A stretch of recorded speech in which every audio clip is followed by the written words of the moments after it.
Olá, boa noite a todos. Aqui quem fala é a Aline Araújo, trabalho na Science of Beer, sou uma das professoras, estou trabalhando no time há algum tempinho. Obrigada por estarem aqui, por terem se inscrito nesse debate. A gente convidou a Carolina Quiranda, que é sommelier de cervejas na trilha, para mediar, para pensar nesses debates. A gente queria muito que ela fosse a cabeça desses 3 debates que vão acontecer hoje e nas próximas 2 segundas-feiras. Ela que fez a seleção de um time incrível, assim, muito lindo para esses debates. Vou passar a palavra para ela. Carol, obrigada pelo convite, e para as convidadas, Larissa, Sara, Tamires e a Celina, que daqui a pouco já entra aqui. Muito obrigada por terem aceito conversar com a gente. Uma honra ter esse super time aqui com a gente para debater a cerveja como gastronomia. Obrigada. Um beijo e boa live para vocês. Obrigada. Oi, gente. Boa noite. Boa noite a todos e a todas. Essas mulheres maravilhosas. Eu sou a Carol Quiranda, vou mediar essa série de 3 webinars pela Science of Beer, cujo tema é Desconstruindo para Construir, a cerveja como ferramenta de reflexão, porque é isso que ela representa na minha vida. E o tema de hoje é o consumo consciente, a cerveja como gastronomia e alimento. Então, a gente vai falar da consciência de um modo geral, da escolha do produtor até a mesa. Então, eu agradeço a quem está assistindo, agradeço a essas mulheres incríveis que são minhas amigas, eu tenho a honra de ter como amigas que toparam participar, e a Science pelo espaço. Então, a gente está esperando a Celina chegar, mas eu já vou, então, pedir para que vocês se apresentem, por favor. Boa noite, Carol. Eu estou aqui, eu não estou conseguindo ver a câmera. Tipo, eu tenho o ícone de câmera. Eu estou aqui, estou vendo todas vocês. Maravilhoso. Bom, mas a gente vai falando e aí, enquanto você se organiza aí para ligar a câmera. Então, gente, eu gostaria, por favor, que vocês me apresentassem. E eu já começo instigando o debate. E eu trago como primeira pergunta o que é o consumo consciente para vocês e qual é a relação pessoal que vocês têm com a cerveja, a bebida e a alimentação. Eu vou seguir a ordem que está na minha tela, se vocês não se importarem, que aí acho que fica mais fácil. Então, vou começar pela Larissa. Por favor, Larissa, boa noite. Boa noite, gente. Muito obrigada pelo convite ao Science of Beer. Também a Carol e a Aline. É uma honra para mim estar aqui com profissionais que eu acompanho e admiro. Bom, eu sou uma jornalista, minha relação, só falar um pouquinho da minha relação, né, com a gastronomia. Eu sou jornalista, minha formação é jornalista. Eu costumo brincar que eu sou uma jornalista que cozinha e uma cozinheira que escreve. Que eu gosto muito das duas coisas. E o jornalismo gastronômico foi o que me possibilitou de falar sobre um tema pelo qual eu sou apaixonada, que é o tema de comer e beber, né? Então, essa pergunta eu acho que tem tudo a ver. E eu acho que quando a gente tem consciência do que a gente come, do que a gente bebe, a gente automaticamente come e bebe melhor. E é esse, eu acho que foi isso que sempre pautou a minha vontade de trabalhar com isso e toda a minha carreira, né? Então, eu brinco que eu sou uma pessoa que estou sempre insistindo para as pessoas comerem melhor, beberem melhor. E eu acho que isso só acontece por meio da consciência e, lógico, da informação, do estudo. Então, por exemplo, eu acho que todo mundo acaba, principalmente em relação à cerveja, todo mundo no contexto Brasil, tem uma relação mais recente, né? Com a consciência cervejeira, digamos assim. A gente costuma dizer que o brasileiro bebia em volume, né? Então tinha aquela campanha do beba menos, beba melhor. Eu acho que faz pouco tempo que a gente debate o que tem no nosso copo de cerveja, né? O que tem na nossa cerveja, da onde vem a nossa cerveja, que não é aquela coisa de, nossa, litrão. Então, e isso nem é ainda uma coisa massificada, né? Então, eu acho que a consciência do que a gente come, do que a gente bebe, e aqui no nosso contexto, falando da cerveja, eu acho que é o único caminho que a gente tem para ter produtos melhores no nosso copo, né? Ter produtos melhores na nossa taça e ser mais feliz, inclusive, com as nossas escolhas. Do ponto de vista de saúde, mas não saúde naquela preocupação da preocupação fitness ou só nutricional, mas eu acho de um ponto de vista de plenitude, de um consumo mais consciente, de um consumo mais adequado, uma relação mais saudável com o álcool, porque complexo até, né? Quando a gente está falando de álcool, quando a gente trabalha com isso, a gente está meio que ali brincando com o perigo. Então, eu acho que tem muito da consciência de um adulto pleno de que é isso, né? Nessa quarentena ficou essa coisa do o Brasil me obriga a beber e tal. Então, assim, qual é a nossa responsabilidade nisso, como pessoas que trabalham com isso, que pagam informação a respeito disso? Então, assim, tudo que é demais, tudo que se passa faz mal, né? Acho que até água. Então, eu acho que dentro desse contexto de falar de consciência, eu acho que a consciência, ela liberta, né? Então, a princípio é isso. Eu não vou me alongar muito, porque as outras têm que se apresentar, e eu acho que a gente ainda tem muito para falar, para desdobrar. Então, pode... Obrigada, Lari. Sara, por favor, boa noite. Acho que seu microfone não está funcionando.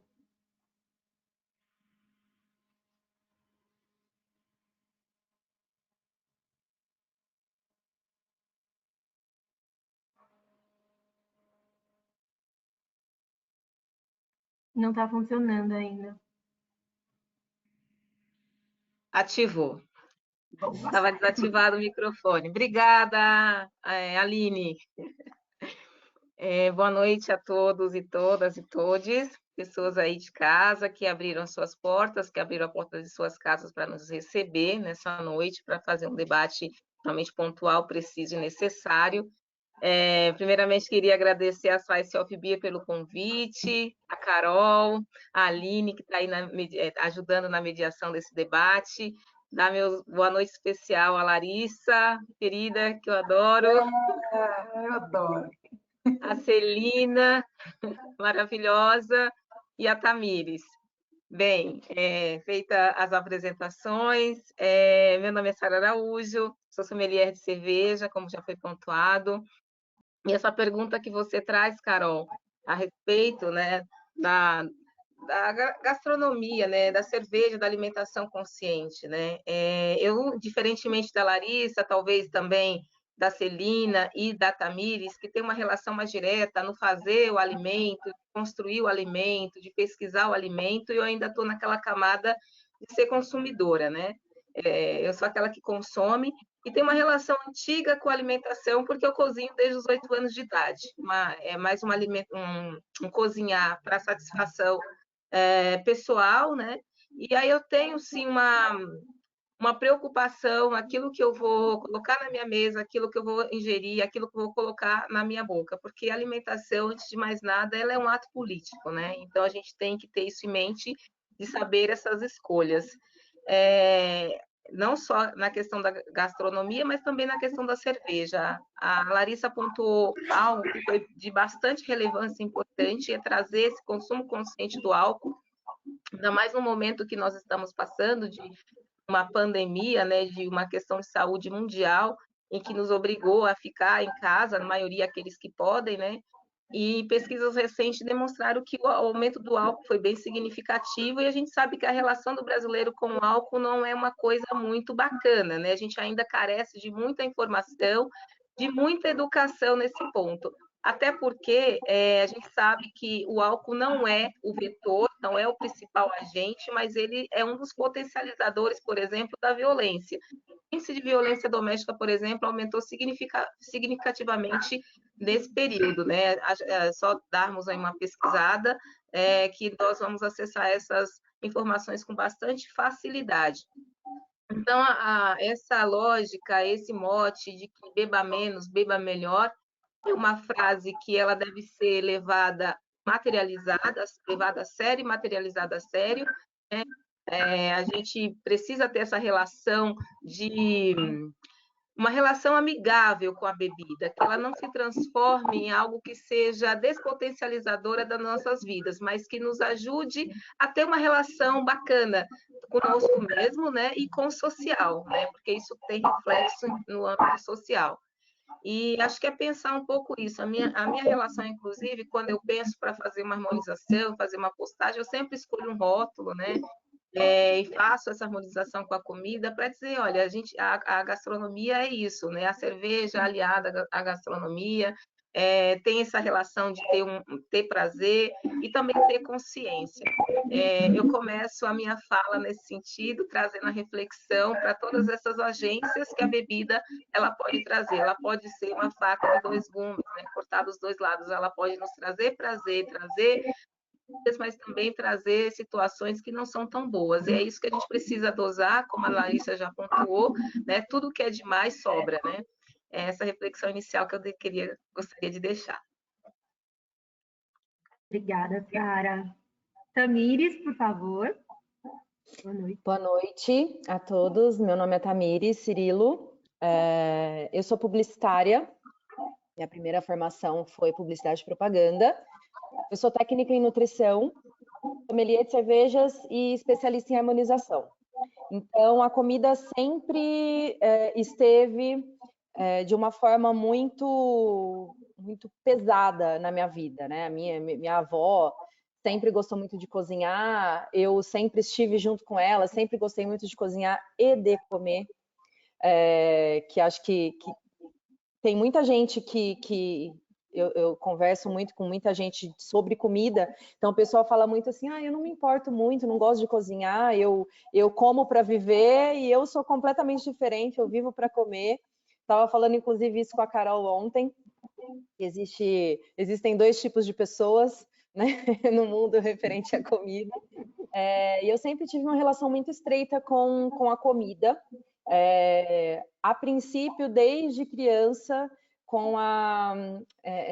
relacionada ao consumo consciente também, sempre fiz dieta, sempre tive essa parte de reeducação alimentar, sempre precisei cuidar da minha alimentação, porque eu tenho históricos familiares de diabetes, de hipertensão, então a gente sempre está naquela linha de ter que se cuidar, não só por estética, mas muito mais por saúde. Então, eu sempre tive uma relação muito estreita com a comida. Aprendi a cozinhar comidas saudáveis. Tive, inclusive, uma empresa de comida saudável congelada, que, inclusive, foi o que me fortaleceu a fazer o meu curso de técnica em nutrição, para eu cuidar dessa parte bem de ponta a ponta, né? Desde cozinhar até fazer os rótulos das marmitinhas e tudo mais. Então, sempre tive uma relação bem estreita. E como eu sempre gostei muito desse lance de cozinhar e entender o que vai trazer uma coisa para o prato, o que vai tirar isso dele, dentro do curso de sommelier, eu me encantei muito pela parte de harmonização. Na verdade, eu queria ter feito o curso de harmonização antes de fazer o curso de sommelier, na verdade, que eu achava que era muito mais a minha praia, mas entendi que eu deveria entender o que era a cerveja antes, a fundo, para entender como juntar uma coisa a outra da melhor forma, né? Tanto cozinhar com cerveja, quanto harmonizar com cerveja, né? E referente a consumo, é muito engraçado, porque eu não sei se aconteceu com vocês também, mas referente a consumo consciente agora de álcool, antes de fazer o curso de sommelier, eu era uma pessoa que bebia uma quantidade de álcool, não vou dizer qualidade de álcool, mas uma quantidade de álcool nos meus 20 e poucos anos, até menos, exorbitante. Que hoje em dia eu falo para as pessoas, eu sou sommelier de cerveja, a pessoa já fala, nossa, bebe todo dia, né? gosta de um álcool, e é completamente diferente. E depois que a gente tem uma consciência, como a Sara estava falando, uma consciência do que a gente representa, até mesmo eu trabalho com eventos também, cervejeiros, então a gente tem todo um esquema dentro, né, dos nossos estudos cervejeiros para a gente entender o que é a cerveja e fazer o uso dela da melhor forma, não só com a gente, mas com os outros, né? E a minha relação com cerveja e comida também na questão de harmonização tem todo um planejamento anterior, né? A Sara também faz bastante harmonização, a gente troca bastante figurinhas sobre isso. O pensar no antes, né? O que eu tenho na geladeira? Tanto de cerveja quanto de comida. Ou então eu tenho essa cerveja, preciso arrumar alguma coisa para harmonizar com ela. É uma relação interessante de planejamento e que eu gosto muito de passar receitas e de passar dicas com coisas corriqueiras do dia a dia, com receitas fáceis, receitas baratas, porque eu sei que às vezes eu vou gastar uma grana com uma cerveja que eu quero tomar e que às vezes eu não vou ter uma grana para comprar um pato, para fazer um prato riquíssimo, cheio de coisas e afins. Então, gosto muito de pensar dessa forma também como consciência. Muito obrigada, Tamis. A Celina já voltou? Seu microfone está desligado, Li. Até comigo acontece isso. A Celina já está com o áudio funcionando, mas a câmera ainda a gente não conseguiu resolver. A gente está com a equipe técnica aqui em paralelo, tentando resolver aqui com ela, que é super importante. Vou ver se ela consegue pelo menos se apresentar. Sim. Celina, tá ouvindo a gente? Eu liberei a sua câmera. Consegue se apresentar para a gente?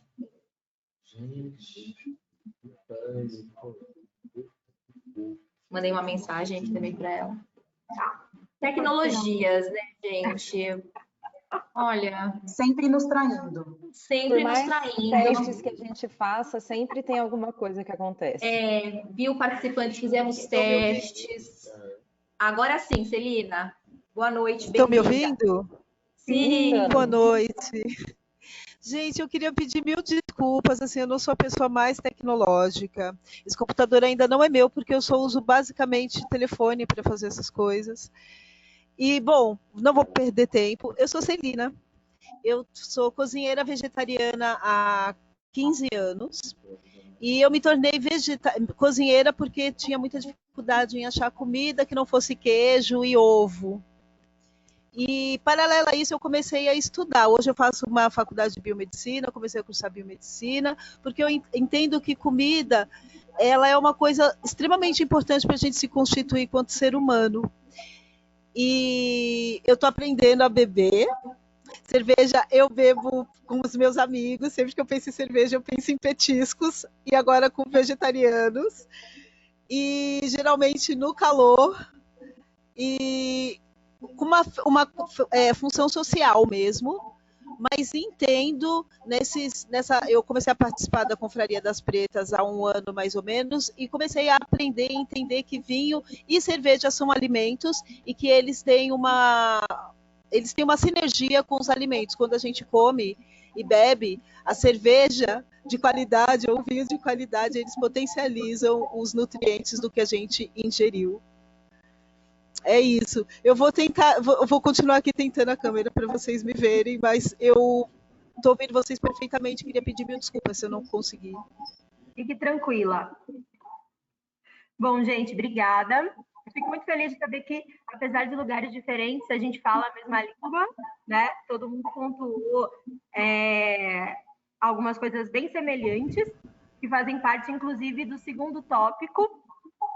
Falou-se muito em educação cervejeira, na imagem cultural que se criou da cerveja, né? Como se a cerveja fosse um produto único, que não te entrega nada sensorialmente, e um produto que a partilha é muito mais importante do que a bebida. Então, nessas, a gente acaba instigando os excessos. O que a Sara pontuou sobre os excessos da quarentena é uma das coisas também que eu trouxe nesse tópico, porque as pessoas, fomos todos nós, né, obrigados a ficar em casa, não dá mais para sentar no nosso restaurante favorito, não dá mais para ir à nossa cervejaria favorita.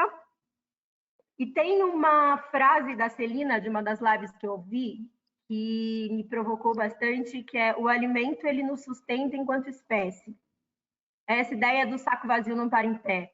Mas eu acho que todo mundo disse aqui, a nossa relação com a alimentação e com a bebida, ela está para além de só sustentar o corpo, né? Para além de matar a sede e matar a fome. A cerveja, ela aproxima o produtor do consumidor. A cerveja artesanal é uma das coisas que eu mais gosto no mercado. E eu acho que o que eu queria perguntar para vocês era, para combater os excessos, essa ideia de que a gente precisa comer desenfreadamente, beber desenfreadamente, o que vocês acham da educação cervejeira, educação alimentar? Vocês acham que o prazer e a consciência podem ser aliados no consumo consciente? Do consumo consciente, aliás. Larissa? Acho que você está com o microfone. Ai, boa.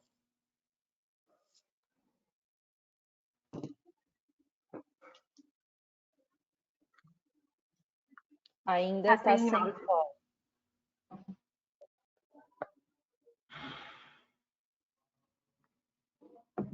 Li. A Larissa está sem áudio. Ela precisa liberar, já liberei aqui. Pronto. Bom, não sei se eu vou conseguir dar conta de tudo, porque é muita coisa para a gente falar a respeito disso. Mas, assim, eu acho que a consciência ela passa pelo aprendizado, e uma das coisas que eu percebi nessa pandemia, em relação ao público em geral, as pessoas estavam muito perdidas em relação à cozinha da própria casa. Não a cozinha espaço físico, também a cozinha espaço físico. Tá? Porque o meu perfil ele deu um salto de audiência. Eu posto receita na internet, gente, desde 2006. Eu não cheguei a falar isso, né? Eu criei o Sem Medida, que é hoje o meu perfil no Instagram, mas, na verdade, o Sem Medida ele tem uma história muito anterior a isso, muito anterior ao Instagram, muito anterior a toda essa coisa de rede social que a gente vive hoje. Eu pareço muito jovem, com essa pele boa, mas eu sou bem antiguinha.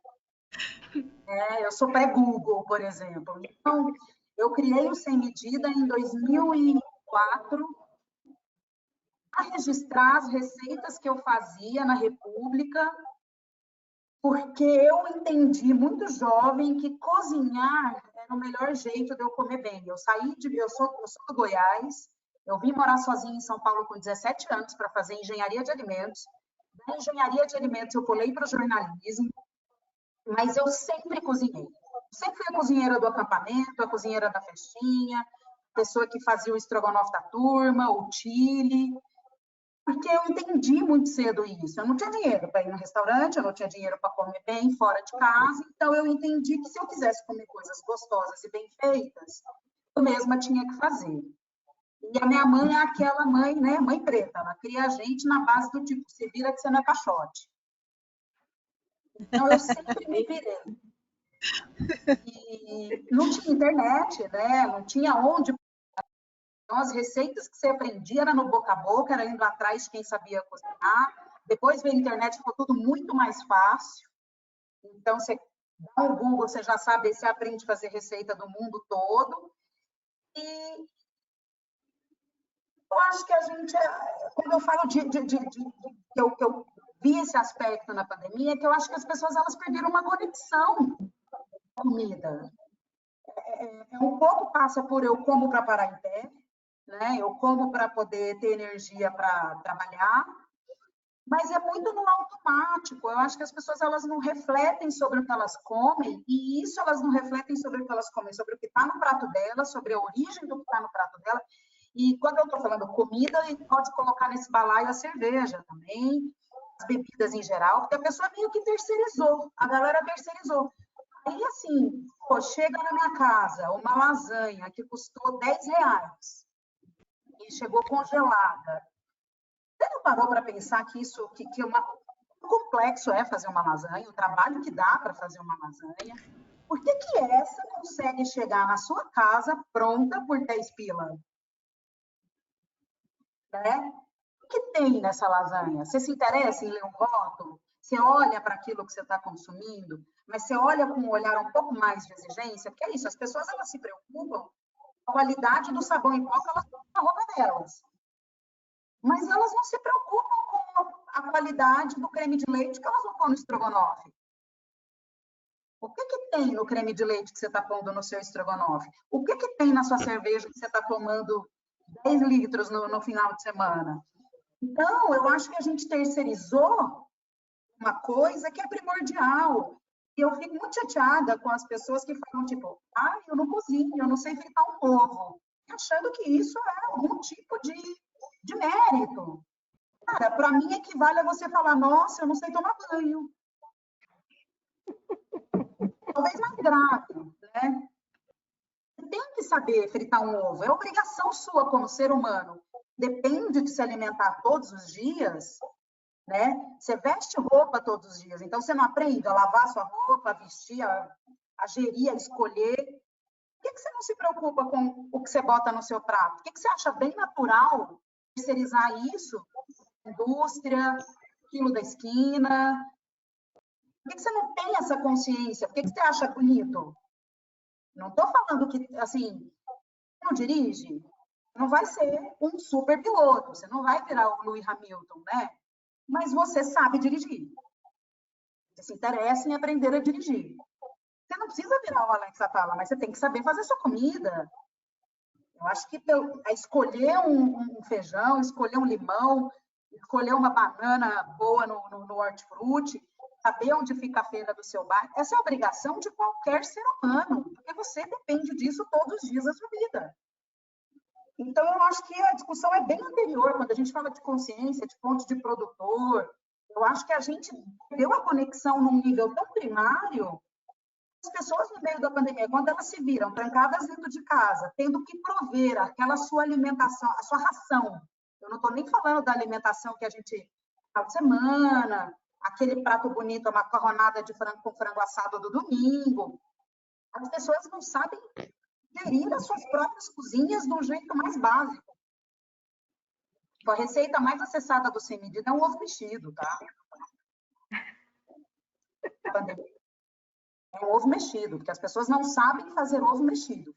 Então, assim, eu não estou pedindo... Não é um ovo mexido, né, Larissa? É o ovo mexido.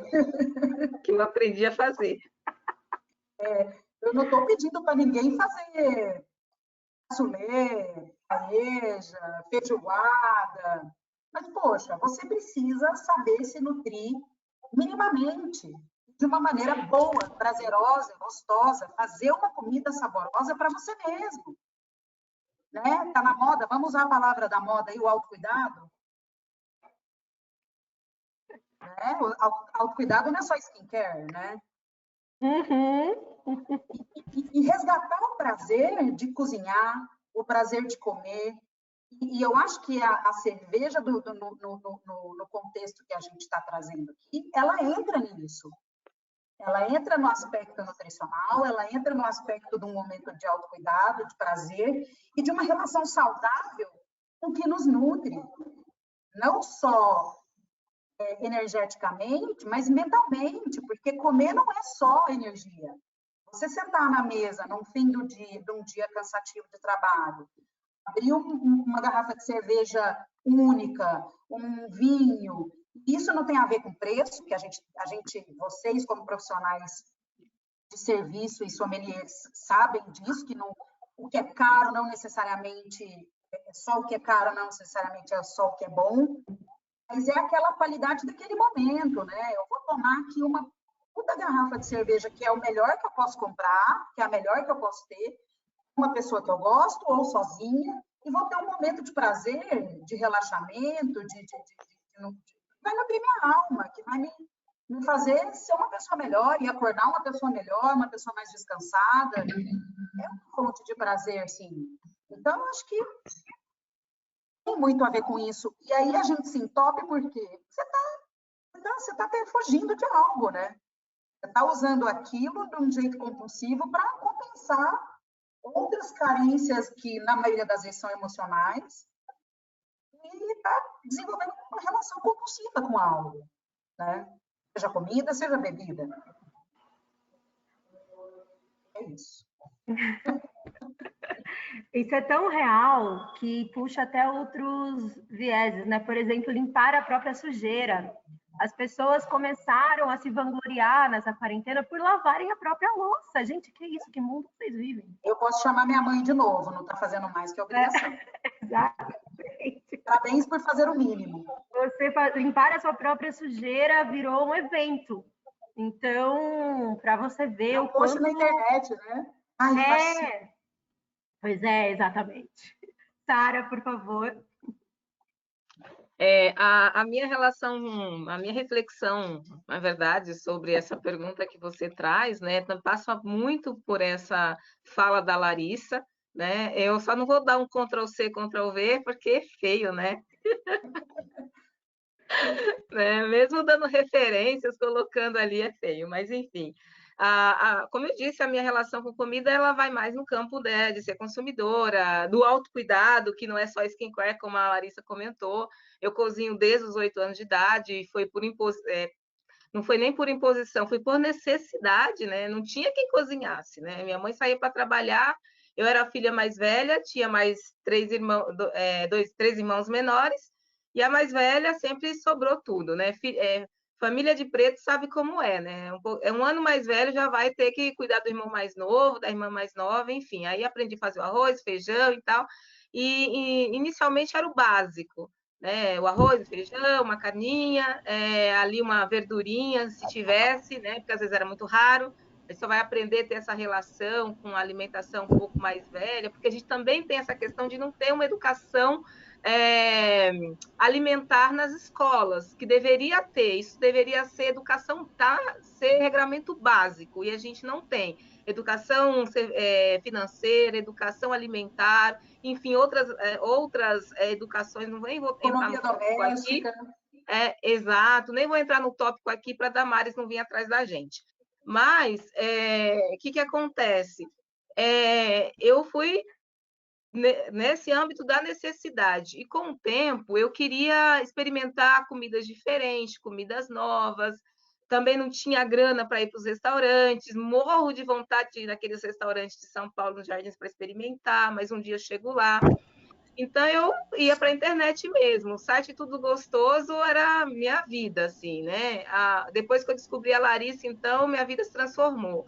E tem uma coisa que eu acho muito legal, que a Larissa traz, e que eu gosto muito, é de ver a alimentação como poesia. Além de ser algo nutricional, ser poético. Ela não fala, mas ela traz isso muito na escrita dela, tanto que foi o que me aproximou da Larissa. Conheci, a comida tem esse campo de trazer beleza, de trazer... para além da panela, para além do prato. E aí, com o tempo, né, eu fui me aproximando de entender um pouco melhor os alimentos, de escolher melhor e, principalmente, dar prioridade ao produtor local, né? E à feira, porque quem coloca a verdura, a salada na nossa mesa é o pequeno agricultor. Não é o agronegócio. O agronegócio pega desmata tudo, faz aqueles campos enormes de arrozes e manda lá para fora, e hoje está no prato aí, no prato não, né? 5 quilos de arroz a R$40. Então, a gente não faz essa reflexão, né? De como esse alimento é produzido, de como ele chega à nossa mesa, desse fazer.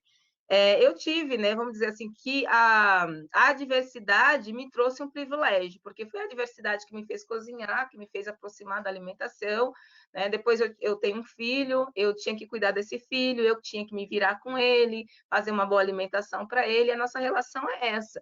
Então, hoje mesmo, eu mandei uma foto para a Carol do almoço que eu fiz, um feijão azuki, uma farofa de banana da terra, né, uma saladinha de tomate, sabe, procurando alimentos nutritivos e que traga satisfação não só ao meu corpo, né, para me manter em pé, mas também ter uma relação de prazer, né? E ali eu fiz isso em uma hora no máximo, né? Entre um atendimento e outro, entre um trabalho, você atende uma pessoa, liga o fogão, desliga a panela e na correria, não tem outro jeito. A gente como disse uma pessoa que eu não vou lembrar o nome, né? Você vai arrumando o avião enquanto ele vai caindo, né? Você vai tentando. É assim que a coisa funciona. Então, essa relação de ter esse consumo consciente, pensar no que você vai trazer para casa, pensar no que você vai colocar no seu prato, porque você vai colocar dentro de você. E, de repente, esse alimento que você está colocando, que você acha que está te nutrindo, pode te adoecer. Então, a gente tem sempre que ter essas reflexões, pensar. Da mesma forma, serve para a cerveja, né? Que faz parte dessa cadeia, né? A cerveja aí, a gente sempre procura chegar próximo daquela cerveja quanto mais fresca, conhecer o produtor, conhecer aquela empresa que vai te entregar o produto, qual é a relação daquela empresa com o produtor, com o produto. É evidente que às vezes a gente não tem, às vezes, acesso, porque não fica fácil de acessar as informações, mas na medida do possível, quando pode, a gente vai atrás, porque informação é poder, né? E a informação, ela também pode te matar, como pode te libertar. E a gente quer, né, ter liberdade, né? Liberdade de escolha. E é isso, liberdade para colocar o alimento no nosso prato, liberdade para colocar a bebida no nosso copo. E a gente, vamos combinar aqui, que nós aqui, enquanto nós estamos em 6 pessoas, e não sei quantas mais aí do outro lado, nós somos privilegiados, né? Porque a gente vive uma crise alimentar muito grande, que pessoas não conseguem colocar alimentação mínima no dia a dia, não conseguem ter uma refeição, por exemplo. A gente está aqui tendo o privilégio de discutir, né, o que a gente pode comprar, o que a gente pode consumir, o ato de escolha, o ato de ir à feira, o ato de comprar daquele produtor ali próximo, que faz um delivery, que agora aumentou bastante por conta da pandemia, mas somos privilegiadas, vamos combinar, que mais de 50% da população brasileira não tem o arroz e feijão para pôr na mesa. Então, a gente pensar... Exato, o Brasil entrou de novo no mapa da fome, né? Betinho lutou tanto e a gente está aqui de novo. Então, de políticas erradas, de escolhas erradas. Não vou falar política para a gente não achar que a gente está aqui fazendo campanha partidária, né, gente? A gente está aqui falando, falar é um ato político, comer é um ato político, poder escolher um ato político, e até porque muita gente não tem essa condição, né? O direito da escolha, e a gente tem. Então, é bom a gente refletir sobre isso, né? Porque, como a gente está conversando, a comida vai para além do prato, a bebida vai para além do copo, né? Eu acho que tanto comida quanto bebida faz parte de uma cultura. A gente está inserido nessa cultura que está cheia de valores. Às vezes valores bons e valores não tão bons assim. Então, acho que a minha reflexão é essa, assim, procure saber de onde está vindo o teu alimento, você que tem o privilégio de poder saber, de poder escolher, procurar fazer isso como a Larissa falou, né? Então, um simples ovo, que não é tão simples, que eu aprendi a fazer o ovo com a Larissa, né? Sonhava com aquele ovo, eu ia para o hotel só para comer aquele ovo, e hoje eu posso comer o ovo tão lindo, maravilhoso, aquele ovo de café da manhã. Né? Então, é isso, a gente ter essa relação mais próxima com aquilo que nos nutre, que é aquilo que nos põe de pé, né? E aquilo que faz com que estejamos hoje, que possibilite fazer o que estamos fazendo agora, que é poder conversar e dialogar sobre algo que é tão necessário e potente, né? Acho que queria parar aqui. Arrasou. Tamis, por favor. Bom, ouvindo as duas, como a Sara falou, também só queria bater o martelo aí em cima, também concordo com tudo, inclusive fiz até umas anotações aqui para não esquecer nada. Eu compactuo muito com a ideia da Larissa, que se eu quiser comer bem, eu preciso fazer, né? E eu me irrito profundamente quando eu estou com muita vontade de comer alguma coisa, ou que eu conheço, ou que eu ainda não conheço, e eu vou atrás de comprar aquilo, não de fazer aquilo, e eu me decepciono. Eu e a Carol temos uma história engraçadíssima de um restaurante que a gente foi visitar aqui em São Paulo. A nossa sorte era que a comida era bem barata, mas era uma nacionalidade completamente diferente, a gente nunca tinha comido, a gente não sabia que era sem tempero, quase que a gente pedia um salzinho, mas a gente ficou com medo de ser algo que não podia pedir, né? Então a gente deixou para lá. Então eu também gosto muito dessa parte de, se eu quero comer bem, eu prefiro fazer, buscar na internet. Hoje a gente tem N opções, né? Eu também sou fã do Tudo Gostoso, tenho até o meu cadastrinho lá para mandar as minhas receitas. Esses dias atrás fiquei feliz que o André Franken, da startup, entrou em contato comigo, falou que eles estavam procurando uma receita de Bavarian Nuts para fazer uma cerveja na startup e que ele encontrou a minha receita no Tudo Gostoso. A gente estava procurando, encontrei a sua receita, confiei, deu tudo certo, vai tá ótima a cerveja, obrigada. Falei, que bom, ainda bem, né? Fiz um bem aí para essa cerveja nova que eles vão lançar, que ainda não sei qual é. E relacionado à pandemia, muita gente voltou para a cozinha, né? Muita gente foi obrigado mesmo, e muita gente nessa obrigação de ter que cozinhar para a família, coisa que não fazia antes disso tudo acontecer, começaram a pegar gosto. Até eu mesmo voltei para a cozinha. Eu sempre gostei muito de cozinhar, mas da forma com a qual eu estou vivendo hoje, eu praticamente passo a maior parte do meu dia dentro da cozinha, criando alguma coisa diferente. Tenho feito pães de fermentação natural, que viraram a minha paixão agora na quarentena. Caí na pandemia. Caiu na pandemia. Caí na pandemia. Criei meu próprio fermento, foi uma experiência bem legal. E eu acho que isso fortalece um pouco essa ideia de, então eu preciso fazer, então eu vou usar um queijo mais gostoso. Eu preciso fazer, então eu vou caprichar um pouquinho aqui. Eu tô com a pressão um pouco alta, eu vou diminuir um pouquinho o sal. Então a gente começa a nossa consciência dentro de casa muito pela parte da cozinha, né? A cozinha traz muita dignidade para a vida. Eu sou uma pessoa muito grata à cozinha, porque eu posso reviver pessoas dentro da cozinha. Como eu disse, sou muito ligada à culinária da minha avó, então eu tenho lá as receitas do Google, que eu gosto de procurar, e eu tenho o caderninho de receitas da minha avó escrito à mão, que tem coisas ali, tem dicas que só ela escreveu e que em nenhum site da internet eu vou conseguir encontrar. Então, além da cozinha ser afetiva, né? Claro que tem gente que odeia cozinhar e que não vai encontrar afeto nenhum dentro da cozinha, mas também concordo com a Larissa que onde já se viu isso, né? É complicado, mas você não gosta de cozinhar, pelo menos você tem que gostar de comer, para acompanhar ali o ritmo de quem está cozinhando, né? E as pessoas precisam dar muito valor ainda, né, na comida caseira. Por mais que o pessoal tenha voltado um pouco para a cozinha na pandemia, eles precisam dar um pouco mais de valor nessa comida de verdade, né? Saber o que são os ingredientes. O Sazon, por exemplo, é um exemplo, né? Não podia nem falar marca, mas só para a gente entender. Eu não tenho Sazon na minha casa, porque eu entendi que há muitos anos que eu posso usar páprica, que eu posso usar cúrcuma, que eu posso usar menos sal, eu posso usar ervas secas, entre outras coisas. Para que eu vou usar algo que está dentro de um pacote que eu não sei o que é? Mas é mais prático, é mais gostoso. Faz o seu, mistura ali um monte um dia, pega uns minutinhos, mistura um pouco, deixa guardado. Então, o planejamento faz muito parte disso também, né? A cozinha ajuda a gente a se disciplinar com várias coisas, inclusive se você tirar um tempo para fazer o seu próprio tempero, você vai saber que você precisa tirar um tempo para guardar suas roupas no seu quarto, tirar um tempo para outras coisas. Então, ensina bastante, né? Ajuda a gente nisso.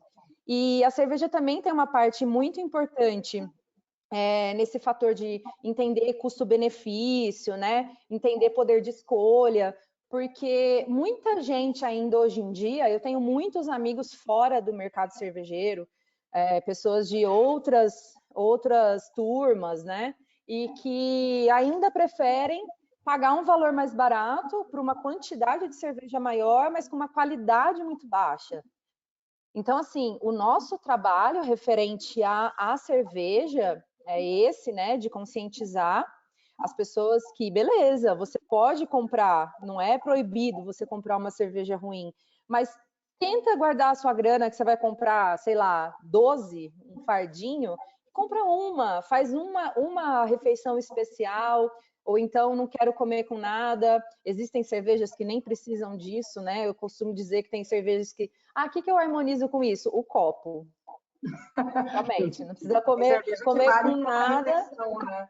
Exato, porque às vezes são cervejas tão complexas, né? Ainda bem que a gente agora tem muitas cervejarias investindo em muitos estilos diferentes, né? Trazendo coisas diferentes para a gente. A cada semana a gente vê aí uma pancada de IPA com um monte de fruta diferente. A trilha mesmo, onde a Carol trabalha, está sempre inovando, trazendo um monte de cerveja com fruta, com pé de moleque, com um monte de coisa. Eu estou tomando uma trilha hoje fantástica também. Puro suco da manga. Então, assim, são coisas que as pessoas precisam se conscientizar que a cerveja não é uma comida, né? É uma bebida, mas que ela tem processos muito, muito parecidos com a comida. Né? Eu conheço pessoas que falam assim, não, eu estou de dieta, então ao invés de comer, eu vou beber uma cerveja. Cerveja vai ser o meu jantar. Não aconselho, nunca, não faz parte nem da minha parte como sommelier, nem da minha parte como técnica de nutrição. Jamais, né? Mas são escolhas, né? A pessoa fala, eu não quero gastar com comida, eu vou para um bar e eu vou beber uma cerveja diferente, que um pint custa R$25, não é barato. Mas é um prazer que você está dando para você mesmo e que você sabe que isso vai te fazer bem lá na frente, né? Não para todo mundo. Quem não gosta de cerveja, ok, tudo bem. Invista em outros prazeres, né? Mas o prazer para mim de comer e beber, eles estão muito, muito igualados, né? Muito lado a lado. E sobre a gente ser privilegiado, né? Da nossa liberdade de alimentação que a gente tem. Eu sempre digo, se você pode escolher, né, faça boas escolhas, conheça os produtores, tente comprar do pequeno, sempre. Eu comecei recentemente a vender meus pães por pressão dos amigos, né, que você precisa colocar isso na roda para todo mundo experimentar. Então, assim, é uma força-tarefa das pessoas, e que bom isso, que o meu clã tem feito dessa forma, né? Um divulga para o outro, que divulga para o outro, que é gostoso. A gente tem que conhecer mais o que está perto da gente, o que está no nosso bairro, o mercadinho de trás, o que eles têm que é de um outro fornecedor pequeno. Então faz parte, né, do ciclo todo da alimentação e da cerveja em si também. Ótimo. Isso é uma das coisas que a pandemia trouxe para mim, para muita gente da bolha, essa parada do tipo, olhe para o pequeno produtor, porque as grandes empresas vão sobreviver. Os pequenos produtores não, né? Com maior, assim, sobrevivem, mas com uma dificuldade muito maior. Então, isso foi um grande ensinamento, assim, que eu vi de muita gente da minha bolha, do meu dia a dia. Celina? Oi, vocês estão me ouvindo? Pelo menos me ouvindo. Gente, queria dizer que, assim, eu estou muito feliz em saber que pessoas que estão em posições tão importantes, vocês estão de posse da alimentação de vocês. Porque é o que eu sempre falo no meu trabalho, né? Eu trabalho com uma linha assim que eu chamo redução de danos. Eu prefiro que a pessoa coma a comida aí cheia de agrotóxico, que a gente pode dar um jeitinho de reduzir os danos do agrotóxico nas cascas, do que elas comam algo que veio congelado, que está enlatado. E ouvindo todas vocês, eu fiquei assim super tranquila, porque vocês fazem, é isso, o meu trabalho como cozinheira, educadora, como eu gosto de me chamar, é isso, que a gente assuma a responsabilidade pela nossa comida. E quando eu estou falando assumir a responsabilidade pela comida, não é que a gente não vai mais comer num restaurante quando puder, né? Quando abrir. Não é que a gente não vai pedir um ai de vez em quando. O que eu entendo e que eu não acho justo com ninguém, inclusive com a natureza, que isso seja a base da alimentação, porque essa sendo a base da alimentação, que é um produto alimentício, que tem pouca ou nenhuma qualidade, além do sabor na língua, despossibilitou a gente de ter uma saúde, e uma saúde no sentido assim, da gente conseguir pensar, ter empatia, ter um equilíbrio emocional, psicológico, né? Haja visto que a gente tem um número muito grande de doenças psicossomáticas e psicoemocionais, que é depressão, hiperatividade, transtorno de atenção nas crianças, nos adolescentes. Isso, sim, fundamentalmente tem a ver com essa comida que a gente compra na prateleira do supermercado. E eu tô falando, porque, gente, eu não vou mentir, eu não sou a pessoa mais saudável do mundo, entendeu? Eu gosto das porcariadas lá, mas isso tem que estar bem no topo, no topinho da pirâmide. O que a gente precisa ter embaixo e que eu defendo é fruta, legumes e verduras e grãos tem que ser a base da sua alimentação e ponto. Eu falo para as pessoas fazerem das frutas as melhores amigas, porque as frutas, na maioria das vezes, a única coisa que você vai ter que fazer é lavar e descascar, gente, e comer. Elas podem ir com você, não necessariamente precisa de refrigeração. Eu recomendo que as pessoas comecem o dia, a primeira refeição com fruta, porque ela tem todos os sais minerais, tem vitaminas, tem água, tem fibra, que são coisas que a gente realmente precisa assim, para ter o nosso corpo funcionando de uma forma prática mesmo, né? Satisfatória. E aí a gente vai colocando as outras coisas na comida. Então, primeiro, porque a gente passou 8 horas dormindo, o nosso corpo está fragilizado, né? Porque ele passou lá ocupado em não deixar a gente morrer, deixar os pensamentos, criar memórias, criar aprendizado, continuar respirando, depois você levantar e seu corpo continuar funcional. Então, é justo que ele receba algo leve, mas que tenha uma nutrição de fácil aceitação. Então, meu primeiro conselho seria: faça das frutas, legumes e verduras suas melhores amigas. Segundo, bebida, né? Como eu disse no começo da apresentação, que eu estou aprendendo a beber.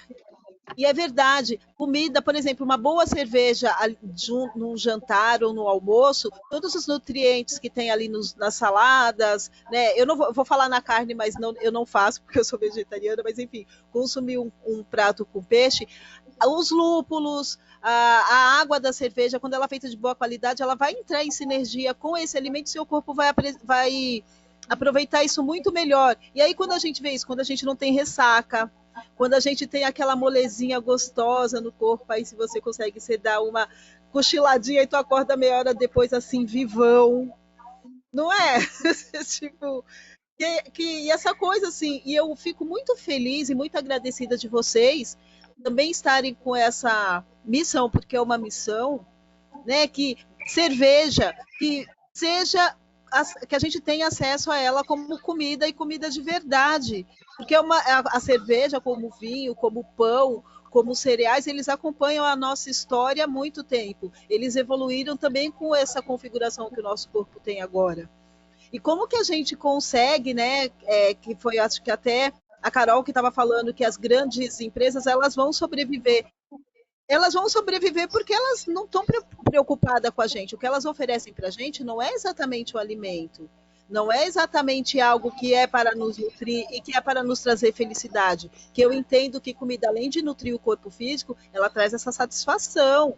Que quando eu falo, né, gente, que é água, ar, comida, mas tem afeto e abrigo para a gente se constituir como seres felizes, e felizes não no sentido do negócio rosinha, mas satisfeito, produtivo, sociável, né? E essas coisas que eles colocam nas prateleiras de supermercado lá, 12 fados, né, gente, daquilo que não é exatamente cerveja, né? Eles fazem, tem toda a propaganda também, a gente não pode esquecer que a mídia, existe um trabalho da mídia aliado com a indústria alimentar para fazer com que isso seja legal, porque eles incutiram nas pessoas que tomar aquele monte de cerveja sem qualidade nenhuma, que vai sim te fazer mal, mas é legal, te deixa maneiro, te deixa na onda, que tu é jovem, que tu é legal. E essa cerveja de qualidade que é feita com lúpulo, que demora, que demanda hoje também, o custo é alto porque não tem demanda. É igual celular, gente. Quanto mais a gente bater na tecla, uns anos atrás, quando o celular chegou no Brasil, ninguém tinha, né? Era um ou outro. Hoje todos nós temos celular. Eu acho que isso vai acontecer também na questão da comida. E aí, no caso aqui, eu estou falando da comida orgânica, e o orgânico eu estou colocando muito entre aspas, porque também é uma indústria, assim como a cerveja, como o vinho de qualidade. E eu acho que pessoas como nós somos ponta de lança, aí a gente está abrindo um caminho muito tortuoso, posso arriscar assim, até muito perigoso, mas depende da gente, assim, eu fico muito feliz. E eu queria dizer que esse tempo que eu fiquei aqui fora, sem câmera, eu estava muito ouvindo com muita atenção e aprendendo com muita coisa, e eu gostaria de dizer que eu tenho muito orgulho de estar aqui com vocês, e espero que a gente faça outras, que a gente tenha outras interações, e que a gente se firme aí, que a gente se firme como parceira nesse movimento de alimentar e que as pessoas tenham alimento e bebida de qualidade, porque é um direito nosso. Com Eu certeza. queria só acrescentar uma coisa em relação a essa questão do privilégio, porque muita gente me questiona que, mas, por exemplo, eu vou dar o exemplo do creme de leite, porque foi uma que eu abordei recentemente. As pessoas falam, o quanto é caro, né? Mas o creme de leite fresco é muito caro. Creme de leite fresco, né? Não é fresco porque ele é pasteurizado, mas ele é o mais fresco que a gente consegue chegar sem ter uma vaca em casa. Se a gente for comparar e olhar, a grosso modo, fazer conta mesmo. As pessoas, eu acho que elas não fazem conta. Eu sou aquela filha da minha mãe que eu faço conta, tipo, do rolo, de quanto eu vou pagar no rolo do papel higiênico, entendeu? A gente precisa ter consciência que o mercado ele é pensado para você comprar por impulso. Né? Existe até aplicativo para isso. Aqui em casa a gente já baixou. Exato. E aí aquela etiqueta amarela ali, nossa, não. Muitas vezes ela não é mais barata. Então, às vezes você está pagando menos no produto, mas se você fizer uma conta de quantos ml vem na lata ou na caixinha, em relação à garrafinha e tudo mais, você vai ver que muitas vezes você pode estar pagando até mais caro num produto inferior, porque você não fez uma conta. Isso é um pouco pelo que a Sara falou, a gente não tem educação financeira, a gente não tem educação, a gente não aprende a fazer planejamento familiar, a gente não tem uma educação de gestão aí para a nossa casa, né? Economia doméstica.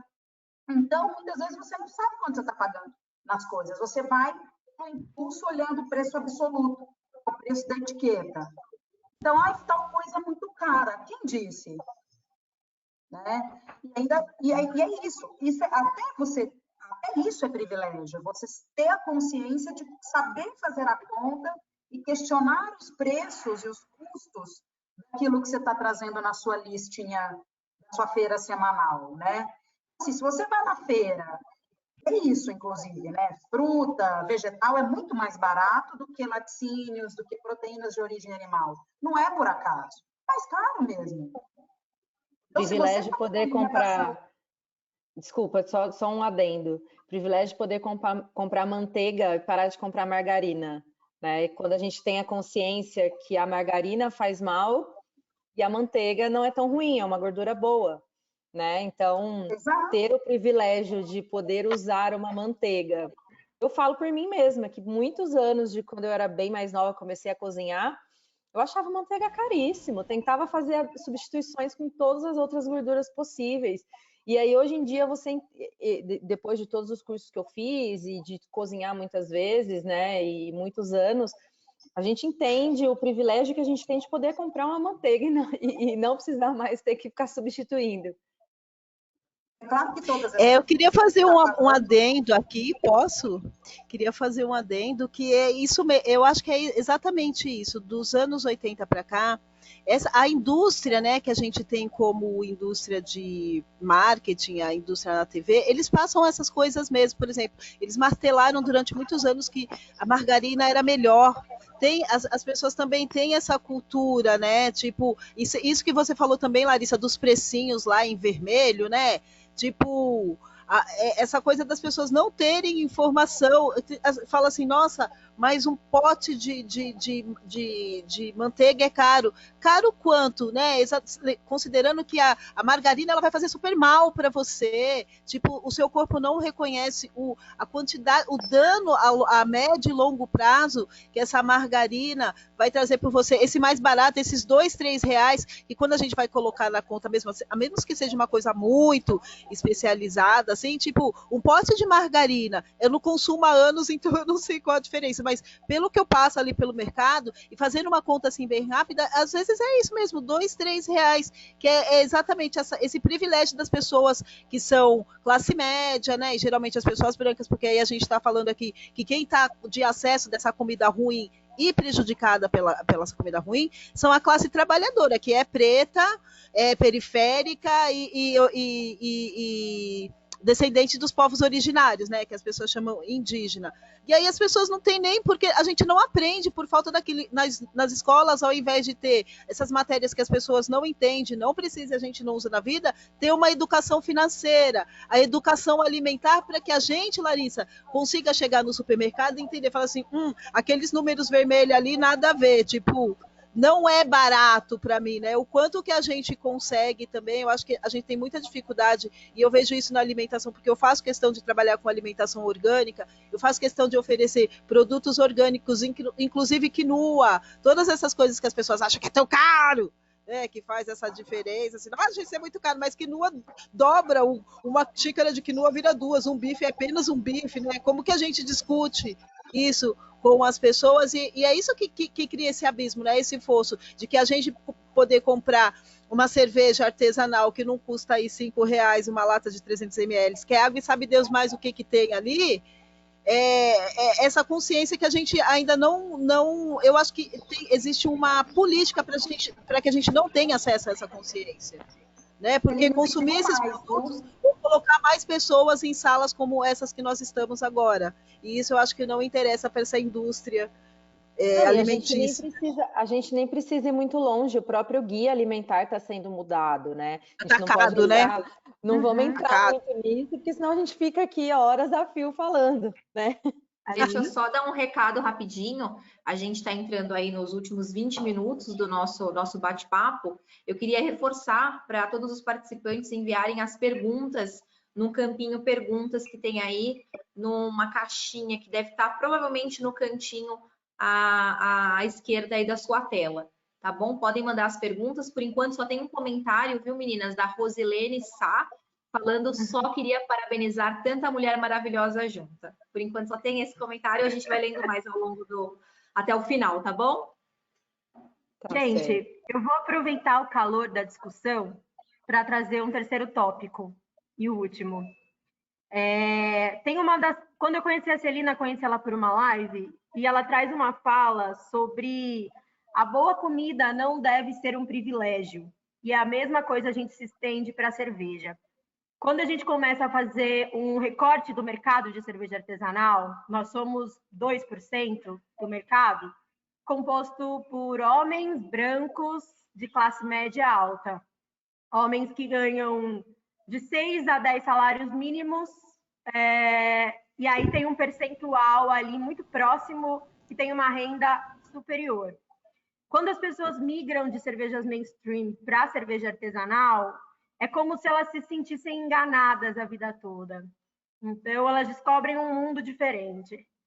E a questão é, por que a gente transforma uma bebida tão democrática em um produto elitizado? Por que o consumo de uma boa comida, ele também é elitizado? Por que a gente avalia muito bem um restaurante X eleito, sei lá, como o melhor restaurante daquela cidade, como a melhor comida, e por que o que a gente faz é sempre muito ruim, ou não tem valor, ou aquele restaurante pequeno na esquina da sua casa não merece a mesma atenção, às vezes familiar, às vezes uma senhora que cozinha, que faz aquela comida, não merece tanta atenção quanto aquele restaurante chiquérrimo no melhor bairro de São Paulo. Então, por que a gente transforma a gastronomia e a cerveja artesanal em algo elitizado? E como é que a gente quebra isso? O que é que vocês sentem enquanto profissionais e enquanto consumidoras? Lari, por favor.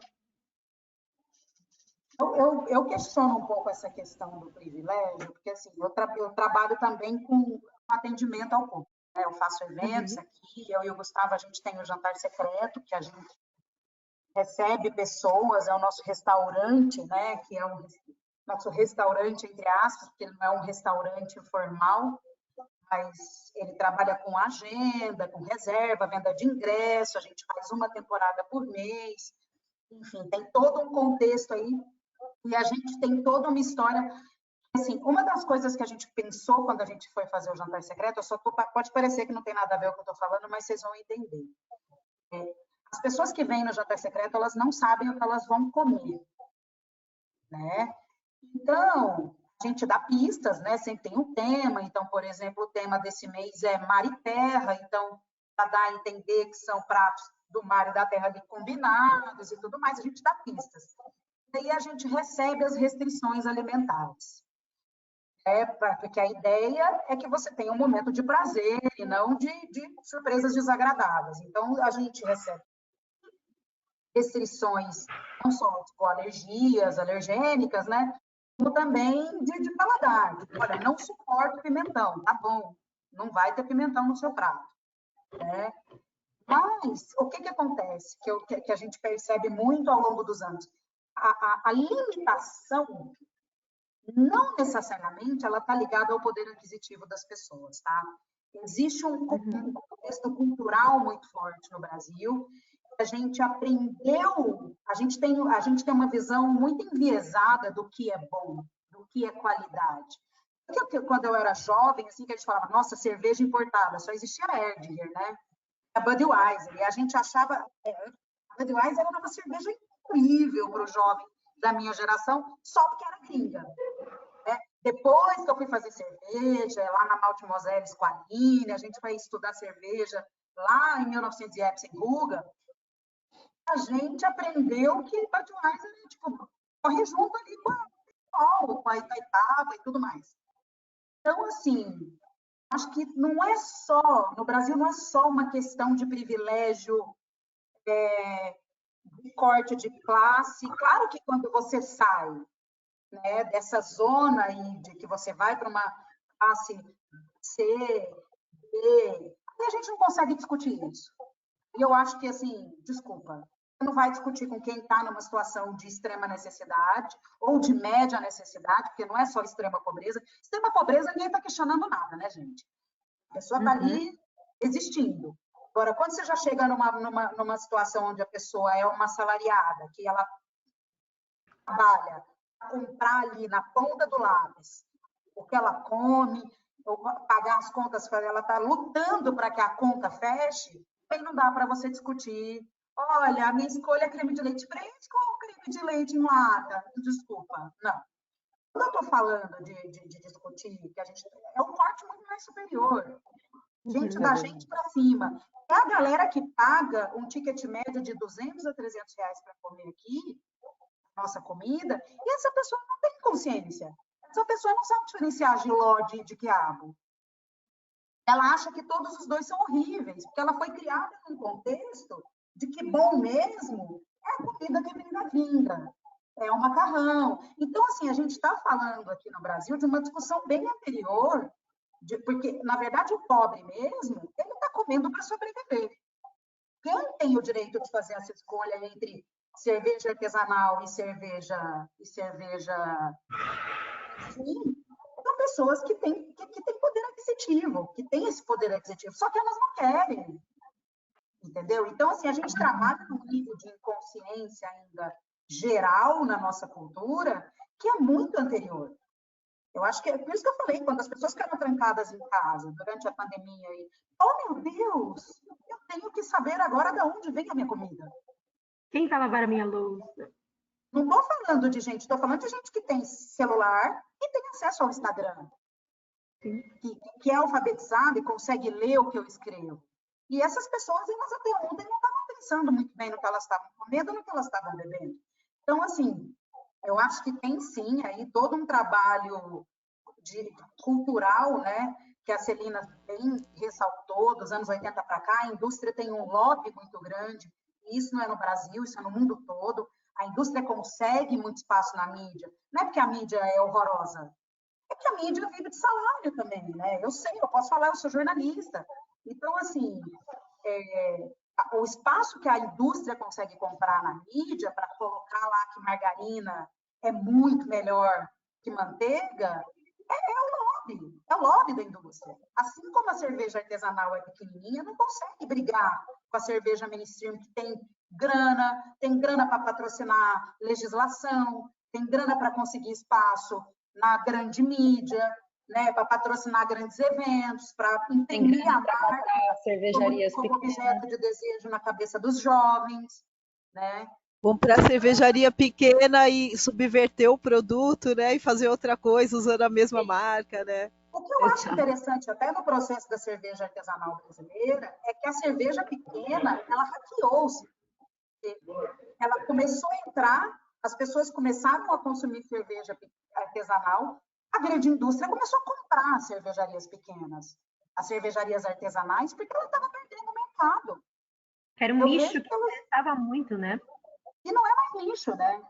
Você hoje já tem a grande indústria usando termos que há 5, 6 anos não existiam.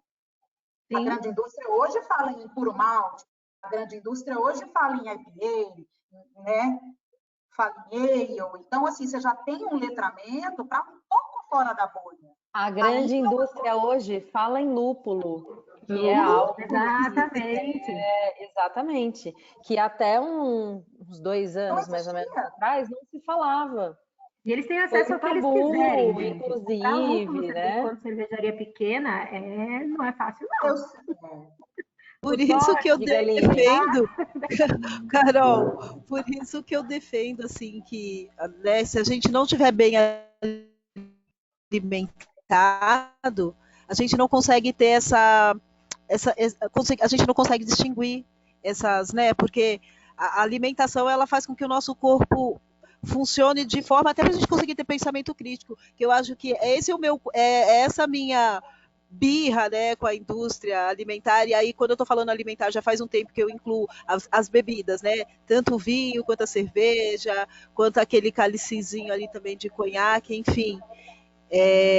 Eu acho que isso, a gente se alimentar mesmo, tomar posse da nossa comida para a gente poder ter esse pensamento crítico. Oi, Aline. Oi, meninas. Então, assim, só fazendo um complemento a tudo que vocês falaram, né? E aí eu também já vou aproveitar para fazer a leitura de alguns comentários e algumas perguntas aqui. Eu acho que tudo isso que vocês falaram passa muito pelo nosso trabalho, né? Enquanto pequenas formadoras de opinião, porque idealizaram muito a expressão formadora de opinião. A gente pode ser formadora de opinião dos nossos amigos, da nossa casa, a gente exerce influência real sobre quem está à nossa volta, né? Então, o termo influencer hoje tem outro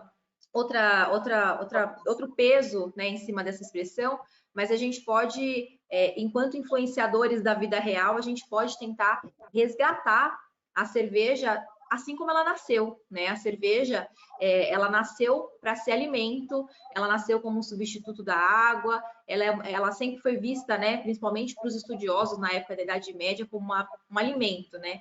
Algo nutritivo, muito mais como uma bebida supérflua, como em alguns momentos a gente vê essa bebida aparecendo, né? São estratégias, não tem jeito, né? A gente falou de grandes grupos cervejeiros, são cervejas de muita qualidade no processo, são cervejas que têm sua ocasião de consumo, mas se distanciam um pouco daquela cerveja ancestral, aquela bebida que nasceu e que nos motiva a trabalhar principalmente com gastronomia, né? Então, quando a gente fala cerveja como gastronomia, atrelar cerveja à gastronomia, isso é nosso trabalho, assim, cada uma de vocês, algumas eu acompanho há mais tempo, outras eu passei a acompanhar agora, conheci, mas agora eu vejo que fazem esse trabalho brilhantemente de tentar resgatar essa função da cerveja, né? E tentando trabalhar com harmonização, cozinhando com a cerveja, que a Tamires comentou. Então, eu acho que isso tudo faz parte do nosso trabalho, né? Eu, como professora da Science, cada uma de vocês dentro das suas áreas de atuação, né? Então, acho que isso que é o mais importante, assim, desse bate-papo também. Eu vou ler alguns comentários aqui, tá, Carol? O Lucas Fernandes... Só queria saber se a Sara quer dizer alguma coisa, que a gente estava seguindo uma ordem, e aí a gente entrou aí todo mundo junto. Desculpa, perdão. Quer dizer alguma coisa, Sara? Eu não tenho muito a acrescentar no que a Larissa falou, porque ela apontou muito bem, mas, assim, dentro da sua pergunta, né, essa reflexão que você faz, na verdade, essa constatação do núcleo, do nicho da cerveja está muito alocada no homem branco, cis, heteronormativo, de idade entre 20 30, e poucos 39 anos, anos. 30, 39 anos, com um valor X de renda de classe média e tal, e o porquê que esse olhar um pouco elitizado em relação à cerveja. Eu penso que tem muito também um pouco a ver, né? Concordo com tudo que a Larissa trouxe, corroboro com tudo que ela disse, mas também tem um pouco a ver com esse complexo de vira-lata que a gente tem, né?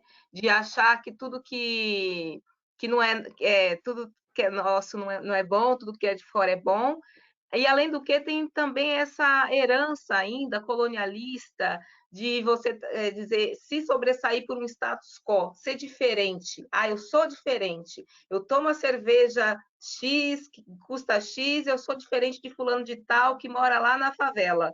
Né? Então, eu moro aqui nos Jardins, eu quero me diferenciar e eu quero trazer... Às vezes o cara nem entende, né, a cerveja, né? Ou entende, é um beer geek chato, da vida e super entende, fica enchendo o saco das pessoas, mas, assim, tem muito esse caráter de querer, de ter um carimbo social. Eu acho que seria essa a palavra, de ter um carimbo social para dizer que é diferente daquele extrato social. Né? Eu sou classe média, não me misturo, é aquela síndrome da Dona Florinda. Vem tesouro, não me misturo com essa, não se misture com essa gentalha. Então, acho que tem essa síndrome da Dona Florinda muito impressa, desculpa, gente, que não dava para passar, muito impresso ainda nesse pensamento dessas pessoas.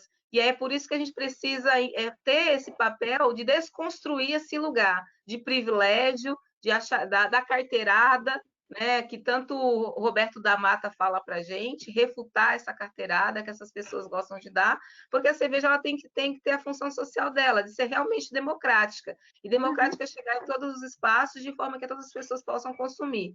E não trazer aquilo como um símbolo, né, de notoriedade e diferenciação das outras pessoas. Acho que era esse o recado que eu queria deixar.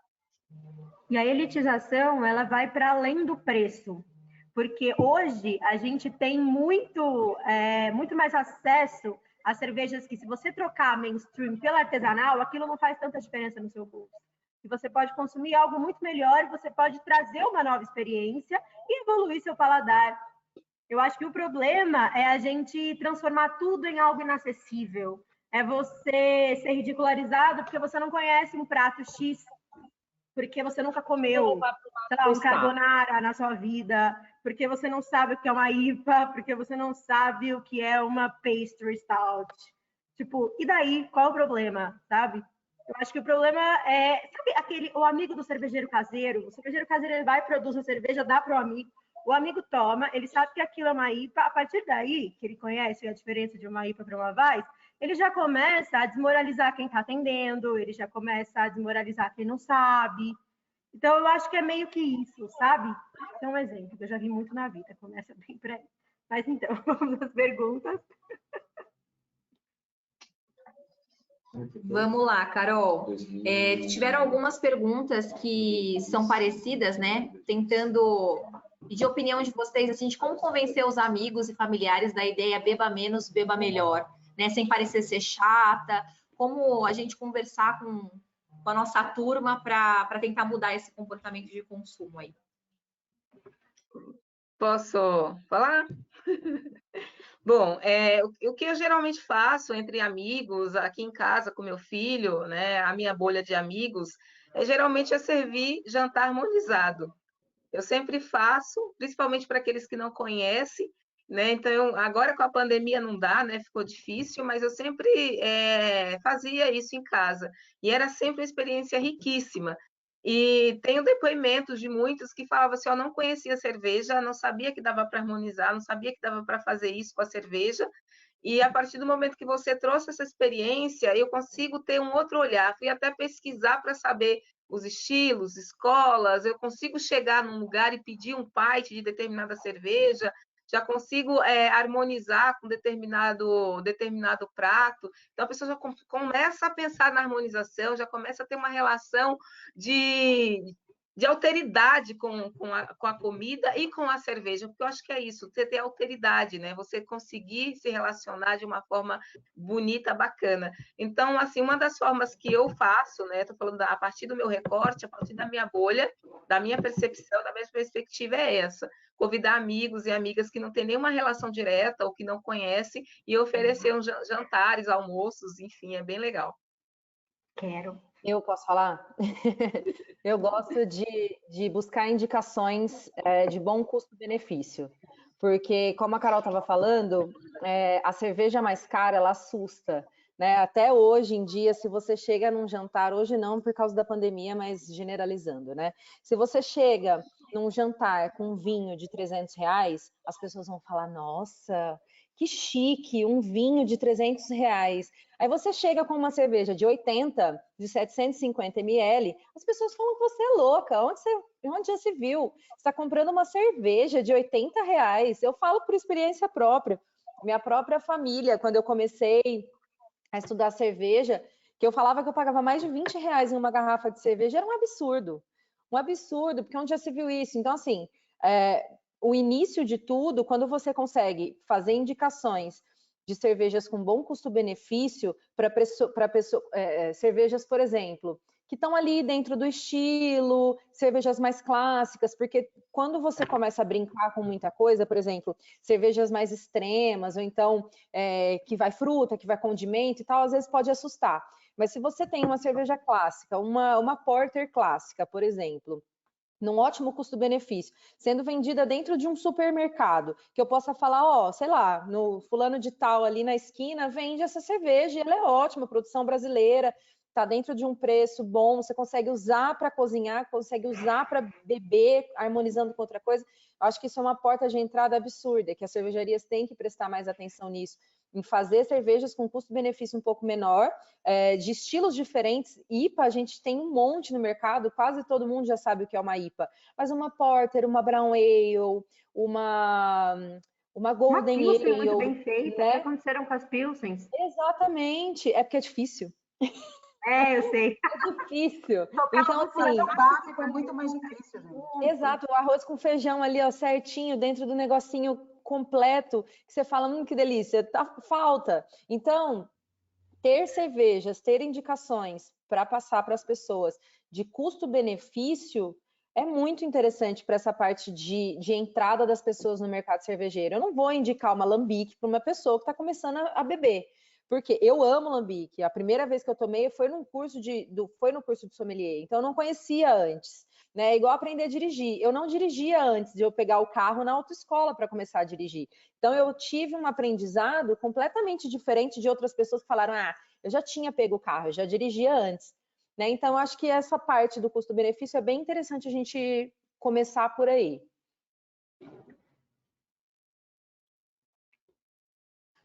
Mais alguém quer fazer mais algum comentário? Eu posso continuar lendo, Carol? Pode continuar. Então, vamos lá.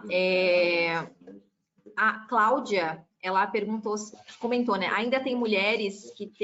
ainda se tem a ideia de que mulheres gostam de cervejas mais fraquinhas. Acho que isso está mudando. Como ajudar nessa mudança de pensamento? Vai até o bar e compre cervejas extremas. Né? Não deixe ninguém escolher para você. Porque isso faz muita diferença. Eu já trabalhei, a Carol trabalha em tap room, eu já trabalhei com atendimento.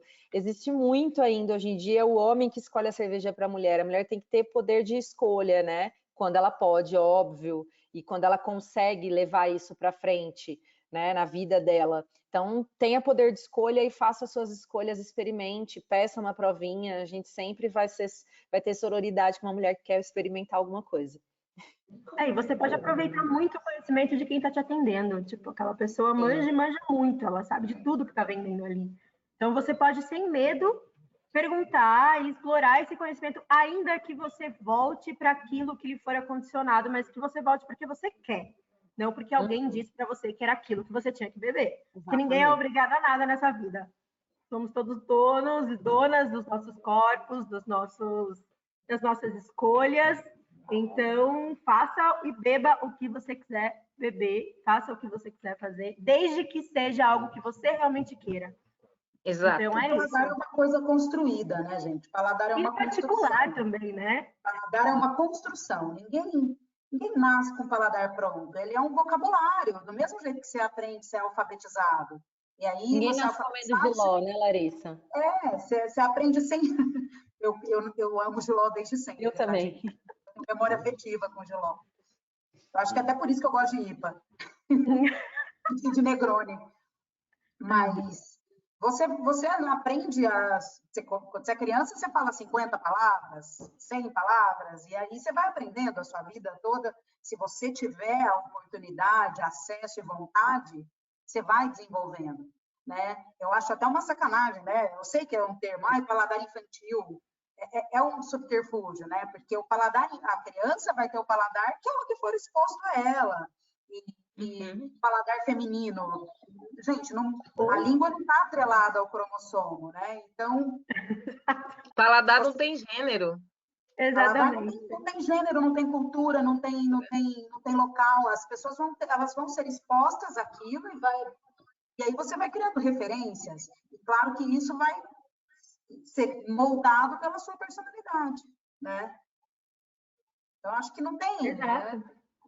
E a gente é treinado desde Essa sempre a discussão rejeitar aí, a eu acho que amargor e a quando começa, acidez, você já né? fala, é mesmo? Ah, mas eu não sabia que o cromossomo passava, que a língua passava pelo cromossomo. É o que eu faço no bar, eu falo, mas como assim? Você pergunta para mulher, a gente tem 12 opções, uma ou 12, e outra mulher para homem, para quem quiser.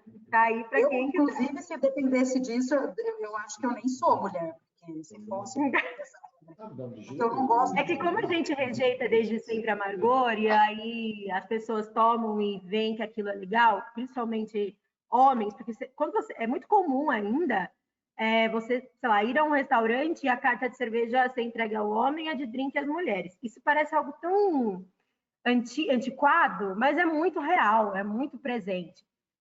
E aí, quando a pessoa, aquele cara, prova uma cerveja amarga e ele gosta, vira o ápice do amargo. Há uns anos atrás, no Brasil, a gente viveu aquele boom de IPAs extremamente amargas, mas eram cervejas extremamente desequilibradas, era uma coisa horrível, mas é que o amargor era o ápice da masculinidade, né? Daquela coisa de, ai, meu Deus.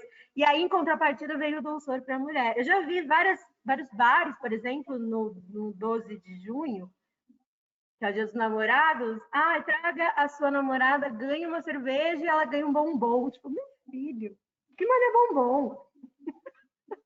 Em casa ia ser completamente trocado isso, né? Olha, precisa de treinamento de brigada para esses bares, para essas cervejarias. Urgente, precisa de conhecimento, porque é isso. Paladar não tem gênero. E você toca num assunto que é real. Eu fui em uma cervejaria aqui em Maringá, uns anos atrás, logo que lançou, e estávamos na mesa várias pessoas, né? 3 mulheres e 3 homens. Meu filho, né? E mais eu, meu filho, mais 2 casais. E eu pedi uma régua de degustação. E a hora que a régua chegou, o garçom foi direto, entregou para a pessoa, o rapaz que estava do meu lado. E aí eu olhei para ele e falei, olha, a régua é minha. O que te levou a te intuir que a régua era dele? Pedi a segunda régua de degustação. E veio o mesmo garçom. E ele fez a mesma coisa. Aí, não. Eu, como legítima baiana que sou, rodei literalmente, né? E falei, olha, vamos conversar, porque não dá. Porque assim, você chega na educação, na elegância, né? Na finesse, porque mulher preta não pode falar, porque se mulher preta fala, ela é agressiva, né? E aí tenta nos silenciar por esse ponto. Mas aí eu falei, olha, meu camarada, vamos lá, vamos conversar, porque você está com problema e a gente precisa resolver. Porque segunda vez que eu peço a régua, e aí você leva para o meu colega, ele tinha pedido água, por exemplo, porque ele estava sem beber. Então, assim, precisa aí, ó, cervejarias, pessoas aí que têm contato com cervejarias, com bares, tá ouvindo a gente, ó, conselho de graça, não vai precisar pagar, treinamento de brigada, cerveja não tem gênero. Exato, vai estudar um pouquinho que já dá uma melhorada. Resolve muita coisa. Pronto, Li, pode continuar. A Nanda Barbosa perguntou sobre dados de cerveja artesanal e perfil do público consumidor. Não sei se você citou alguma coisa de dados, Carol. Você pode citar onde? Citei. Foi divulgado recentemente uma pesquisa das Acervas estaduais sobre o perfil do cervejeiro caseiro. Gente, cervejeiro caseiro é consumidor. É isso. Até porque lá é dito que a maioria deles não tem pretensão de abrir uma cervejaria. Então, para você produzir cerveja em casa, você precisa começar a beber cerveja.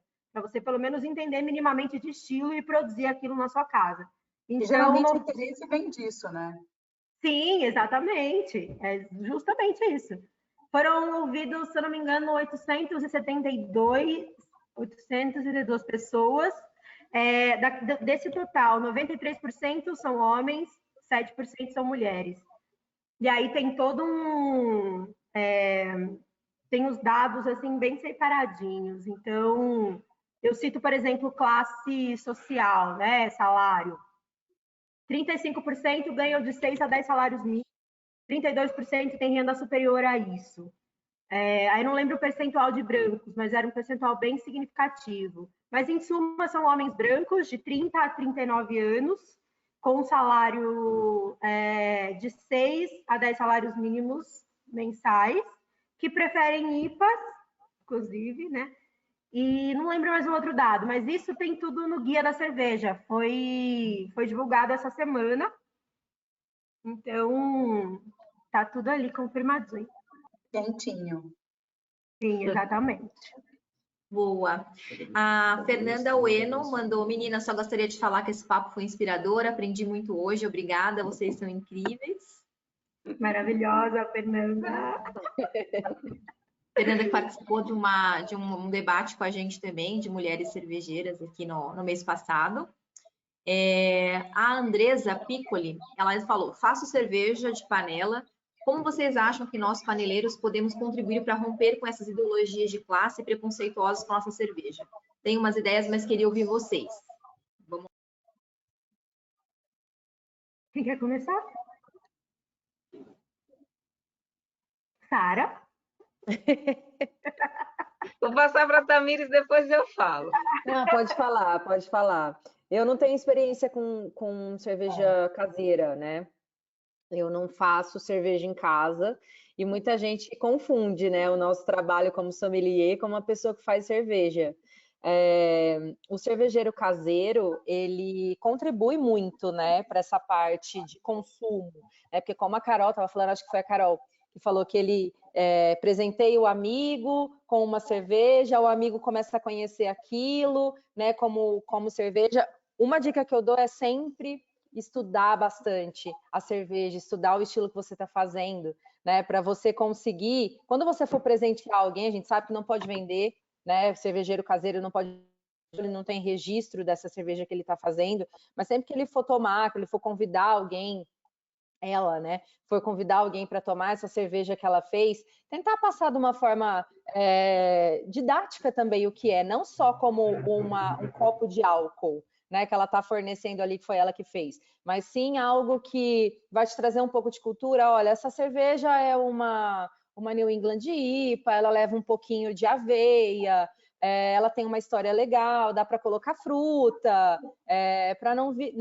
para ajudar essa pessoa que está provando a sua cerveja, a quando ela chegar num local onde ela tiver várias opções e algumas das cervejas também próximas ao que você está fazendo na sua casa, você deu para ele provar, para ele lembrar da sua cerveja com carinho, lembrar da sua explicação, né? Respeitar a pessoa que está explicando para ele sobre essa cerveja, sobre as outras cervejas que ele tem de opção, e para a gente estar sempre movimentando a roda, né, do consumo consciente, do consumo como cultura, também, né, do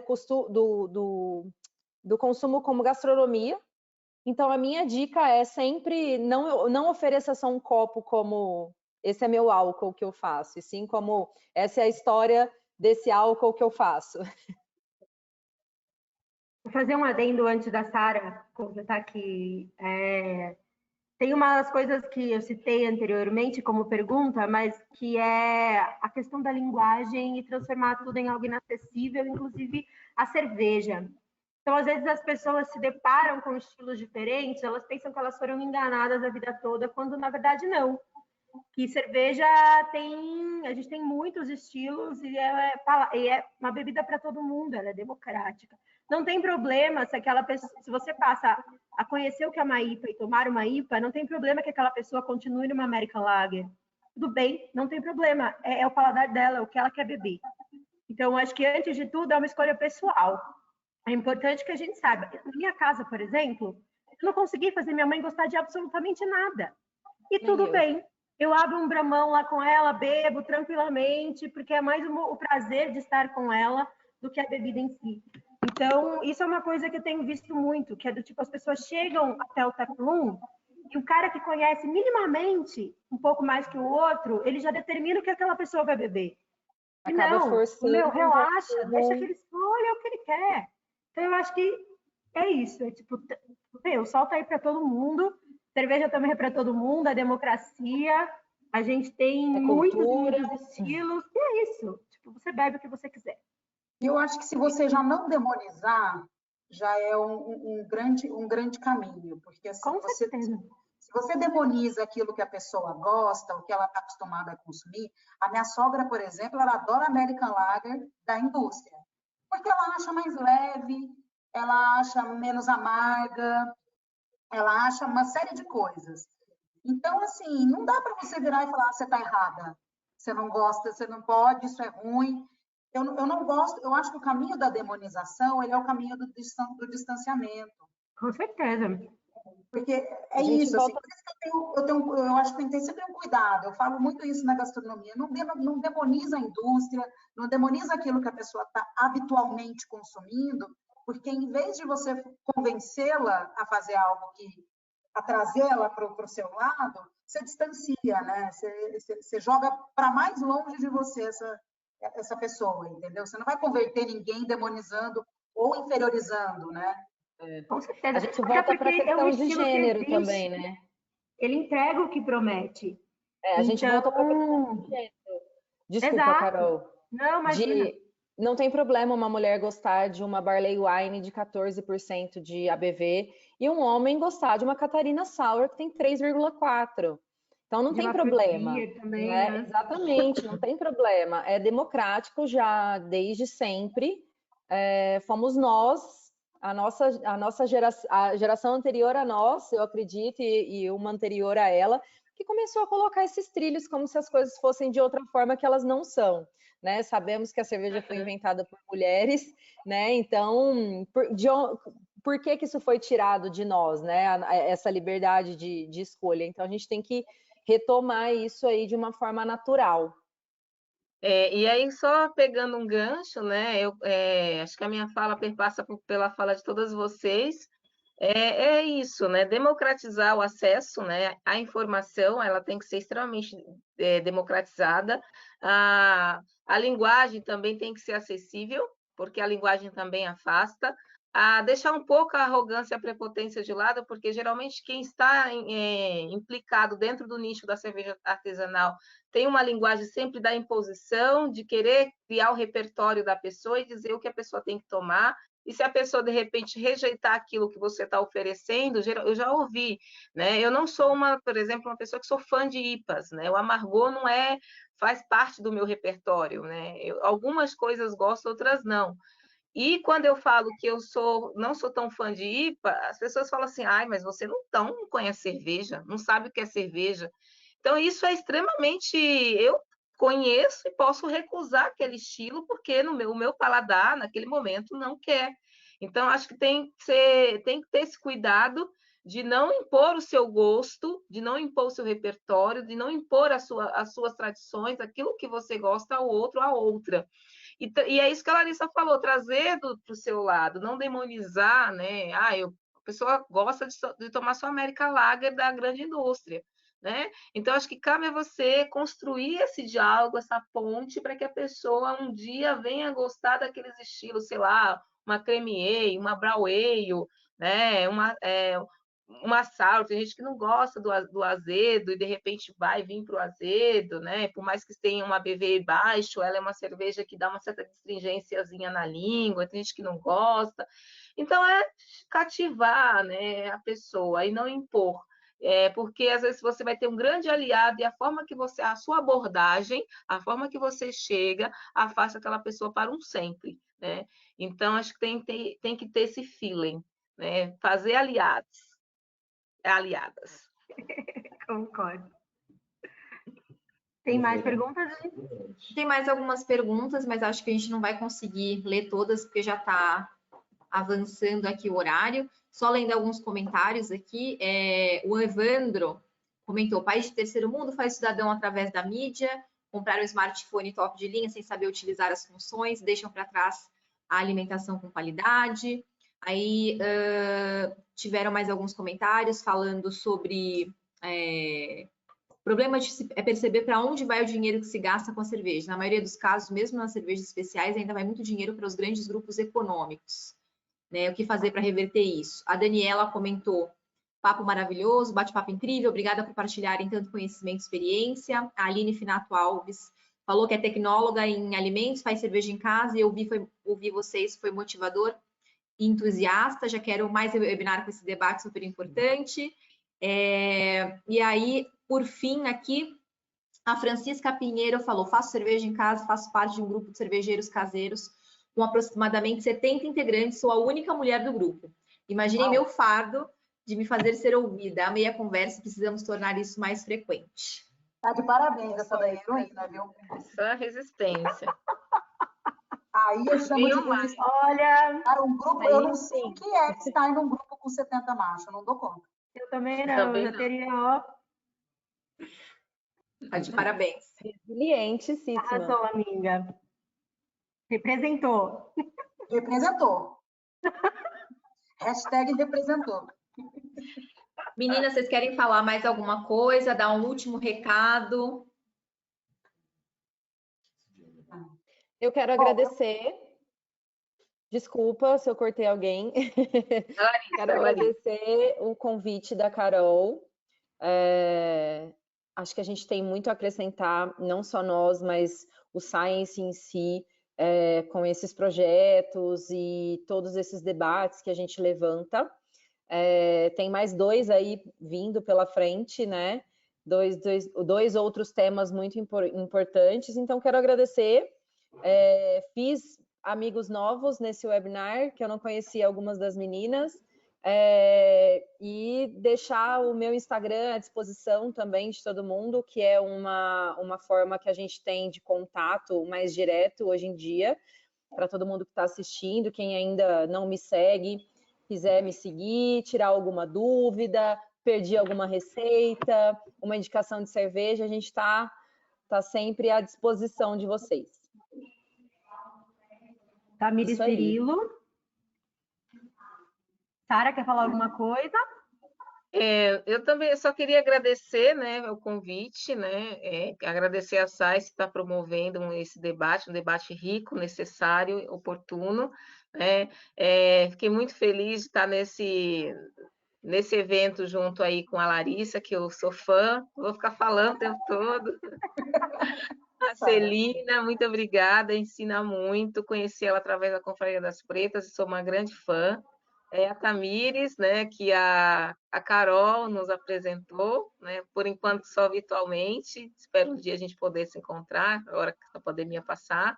Vamos fazer vários pratos juntas. Opa, olha, já quero. Agradecer, na verdade, então, quero muito o jantar secreto da Larissa também, meu sonho. Todos.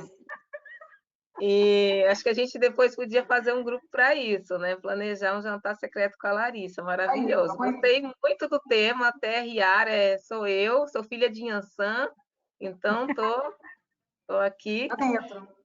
Então, muito obrigada a todos e todas, e todes, né? E que venham os próximos, que a gente possa sempre construir debates ricos, né? Poder dialogar e trazer proposições dessa forma. Né? Não só a crítica, mas também proposições, encaminhamentos para uma construção de um mundo cada vez mais inclusivo e melhor. Ótimo. Lá, quer falar alguma coisa? Quero agradecer o convite. A Carol e a Sara foram pessoas que a pandemia me trouxe de presente aí. Foi muito nem tudo são só horrores nesse momento que a gente está vivendo. As pessoas boas, acho que elas acabam se encontrando também. Tamires e Celina, que eu conheci hoje, já adoro, já gostei, já vi que a gente tem tudo a ver. E eu acho que é isso, assim, eu acho que todos encontros como esse, movimentos como esse, eu acho que o nosso trabalho é muito de formiguinha, né? Então, eu acho que cada pessoa que a gente consegue apresentar uma nova ideia, plantar uma sementinha, trazer aí algum tipo de lampejo de consciência, eu acho que é isso que a gente consegue, eu acho que é aos poucos que a gente consegue ir transformando, sabe? Eu sou do tipo do que a Aline falou mesmo, eu acho que o influenciador real mesmo é o nosso amigo. Eu passei a tomar uma cerveja melhor porque uma amiga me apresentou e falou e me convidou e eu fui fazer cerveja e isso foi virando uma coisa maior do que eu. E assim, eu acho que a gente vai influenciando as pessoas que a gente gosta e as pessoas que a gente gosta também influenciam a gente. Então, acho que esses momentos que a gente tem, iguais a esse que a gente teve aqui, eles são sempre muito multiplicadores e transformadores. Então, para mais encontros como esse, para mais pessoas assim, para nossa amiga da resistência que está lá sozinha num grupo de 70 machos. Então, eu acho que é por aí, entendeu? Eu acho que a gente é assim que a gente vai mudando o mundo, mudando a gente mesmo e influenciando aí as pessoas que estão à nossa volta. Obrigada, e eu adorei. Quero mais já. Pode falar sempre. Celina? Celina tá aí? Não? Oi, estou aqui sim, tipo, com problemas de tecnologia, então queria Celina maravilhosa. Eu não sou a pessoa mais tecnológica, mas eu sou uma pessoa que eu acredito na humanidade. Eu queria agradecer primeiramente por isso e além das desculpas, eu aprendi muito. Eu sou uma pessoa que eu sou muito ligada à comida porque bebida eu entendia como algo lazer, né? Que é beber com os amigos. Então sempre guardei, sempre gostei muito dessa parte da bebida e agora nos últimos tempos entendendo ela como alimento. A Sara, eu conheci você numa confraria, e aí desde então, assim, a pessoa presta atenção nos rótulos das cervejas, e a pessoa quer aprender, assim, eu tô indo devagar, gente, que primeiro para mim é comida, assim, né, eu sou bem essa pessoa, assim, eu sou bem bióloga, sabe, tipo, eu cuido do corpinho, o jantar secreto da Larissa eu já sigo já há algum tempo, mas assim, já há algum tempo mesmo. E assim, torcendo, tentando pedir coragem, falar assim, ai, faz alguma coisa vegetariana, assim, pra gente, mas a gente chegar faz, junto. Pode vir que a gente faz um tema vegetariano. A Tamires, que eu, assim, muito impressionada com a disponibilidade mesmo, né? Com essa desenvoltura de vocês, todas vocês que fazem cerveja e que transitam nesse mundo masculino e meio misógino e meio excludente. Eu quero agradecer. Olha, eu não vou ser uma mestre cervejeira, eu só vou ser uma mestre cozinheira e que no futuro eu pretendo fazer muita cerveja com vocês e muita comida, assim, com as pessoas entendendo que comida e bebida, elas são parte do nosso bem-estar, é um direito nosso, não é coisa só para determinado grupo, nem para determinado gênero. Adoro quando vocês falam que paladar não tem gênero, e que fique, Sara, exatamente, treinamento para brigada, você entendeu? Alimentos não tem cor, paladar não tem cor e nem gênero. Queria agradecer você, Carol, assim, estou seguindo você há pouco tempo, porque eu te conheci por causa dos convites da webinar. Estou muito feliz, fico muito feliz de ver essas pretas poder, essas pretas magia, tomando um lugar que é nosso também, porque nós somos 54% ou um pouco mais da população. Então é justo que nós estejamos em lugares como esses. A Aline, por ter sido super carinhosa, por ter me acolhido, assim, toda a paciência do mundo, que a pessoa não é tecnológica, mas conseguiu participar. Queria que vocês soubessem que eu estive aqui o tempo todo de coração. E o próximo que houver, que eu venha com a câmera. E eu queria, assim, tipo, só dizer que eu fico muito feliz em saber que vocês estão atuando assim, resistente. E pra Mana lá que tá com 70 machos, gente, como tem mulher corajosa neste planeta. Isso, obrigada. Ótima semana para você. Coisas divinas, maravilhosas e cervejas com comidas muito gostosas. Para nós. É isso. Gente, muito, muito obrigada a quem assistiu. Muito obrigada a vocês, que são incríveis, que eu amo muito e admiro demais, por terem topado. A Aline, por todo o suporte. Esse foi o primeiro webinar que eu mediei na fita. Foi muito legal. Arrasou, querida. Arrasane, garota. Foi muito bom. Vocês são maravilhosas. Tenho muito orgulho em tê-las na minha vida. E semana que vem a gente tem um outro webinar sobre confrarias e coletivos, né? Como a bebida une as pessoas e uma forma bem democrática de você disseminar o conhecimento. Então, uma das coisas que a cerveja fez por mim e outras bebidas também fazem por outras pessoas. Eu conheci a Celina, por exemplo, pela Confraria das Pretas. Então, que é uma confraria de vinhos, né? Que une pessoas negras para beber vinho. Isso é maravilhoso. Quero, me bota aí. Amiga, você vai amar. Eu sou dos fermentados. Vai adorar. Então, A Silvana Luar, maravilhosa, viu, Larissa? Maravilhosa. Aliás, foi ela que me deu indicação de você. Confraria das Pretas, sim. Quero. E a Sara, maravilhosa também. Semana que vem. Maravilhosa. Maravilhosa. É isso, gente. Obrigada. Obrigada, meninas. Muito obrigada mais uma vez em nome da Science. Foi incrível. Carol, parabéns. Primeira mediação cumprida com sucesso. Você brilhou. Obrigada. Vou encerrar aqui para todos. Todo mundo que está assistindo ainda, sigam essas meninas, que ainda elas têm muito mais a falar. Dúvidas e sugestões também para os próximos temas, mandem para a gente lá no Instagram da Science of Beer. Tá bom? Um beijo, obrigada, boa noite a todas. Obrigada, gente. Boa noite, gente. Até Obrigada, mais. gente. Obrigada. Até Tchau, mais. tchau.